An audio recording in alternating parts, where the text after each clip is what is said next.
yà yín lẹ́nu lọ́la tẹ́ bá gbọ́ pé bàbá Ned ń fẹ́ ọmọ Ìyábọ̀ ó máa ṣọ́ọ̀kì yín.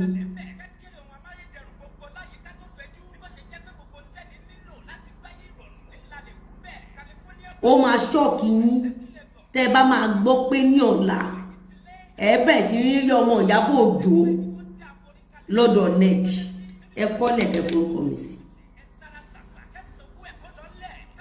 Tí ọwọ́ Ìyábọ̀ Òjó bá mọ́ nínú wedding Regina àti Ned an average àgbàlagbà tó bá jó lórúkọ ẹ tó lọ comment sọ́dọ̀ ọkọ ẹ tó lọ comment sọ́dọ̀ ìyàwó be watching them from afar and pray for the family.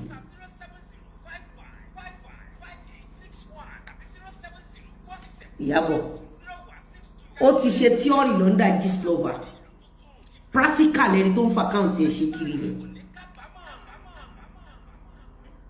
torí pé ọkọ ọmọ ẹ̀ kò lè padà sí Tanzania mọ́ and Ìyábọ̀ Òjó needed money so in likes of Regina Daniels marriage must cash for her to plot her daughter there to be getting money.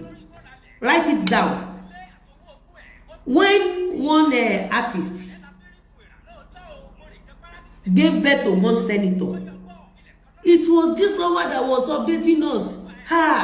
One actress, Loba, she had gave birth to senator. The senator did not collect the child. At the end of the day, Ìyábọ̀ Òjó they knocked the senator. As a woman, if you dey follow me, if you no smart, you can never smart again in your life. All the information the panel was talking about, who gave him the information? Who took the wife to clubs? We all know Ìyábọ̀ Òjó like clubs. Who are the one tricking the wife to clubs? You see, this thing is a simple thing. If I am close to that family, I will tell the mother, come, make everything private. Even if your daughter is going to leave this man, make sure it is private. Not for anything. Do not allow someone like Gistlover.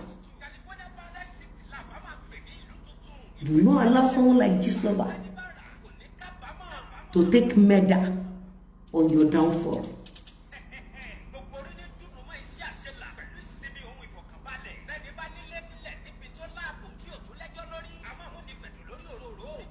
Hello, Ìyábọ̀ Òjó London Gistlover kò jẹ́ kí bọ̀dá mi dí ikọ̀ ọmọ ẹni yẹn sílẹ̀ ni àṣẹ Ìyábọ̀ Òjó ń gbẹ̀pọ̀n ń bẹ̀. Ọjọ́ tí voice Ìyábọ̀ Òjó jáde tó ń pariwo Mr. Dino Mr. Dino.